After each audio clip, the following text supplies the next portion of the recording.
গত ৪ই মার্চ রাতে বরগুনায় স্কুল পড়ুয়া সপ্তম শ্রেণীর এক মেয়েকে অপহরণ করে ধর্ষণ করা হয়। পরদিন সকালে বরগুনা ডিসি পার্ক এলাকায় মেয়েকে এলাকাবাসী উদ্ধার করে। এই ঘটনার পর ধর্ষিতার বাবা থানায় গিয়ে মামলা করার ৭ দিনের মাথায় তাকে খুন করে বাড়ির পিছনে ঝোপের মাঝে ফেলে যায়। সামনের বুধবার শুনানি, বিচার তো দূরে থাক, উল্টা নিজের বাবাকেও হারালো মেয়েটি। গত ৫ই মার্চ মেয়েটির বাবা বাদী হয়ে একমাত্র আসামির নামে মামলা করেছিলেন। আসামির নাম সজীব চন্দ্র রায় গ্রেপ্তারও হয়েছে। কিন্তু ১ সপ্তাহ পর মেয়েটির বাবাকে নির্মমভাবে শ্বাসরোধ করে হত্যা করা হয়েছে এই মামলা দায়ের করার কারণে। তার কাদামাটি মাখা লাশ ঠিক বাড়ির পাশ থেকেই উদ্ধার করা হয়।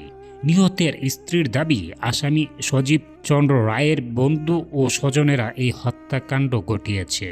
অত্যন্ত নিরীহ ও সনাতনী বাবা মন্টুচন্দ্র দাস একটি মুরগির দোকানে কাজ করতেন। যারা এই পরিবারের একমাত্র উপার্জনক্ষম লোককে মেরে ফেলতে পারে, তারা এই পরিবারের অন্য সদস্যদের ক্ষতি করবে না, তার গ্যারান্টি কোথায়? এই পরিবারের পাশে সবার দাঁড়ানো উচিত, ঠিক যেভাবে আসিয়ার পাশে দাঁড়ানো হয়েছিল। একটা বুড়া মা, 3টে মাইয়া, বউ একটা বলছেন, একজন কেউ চালানি করবে সেই দোকান নাই।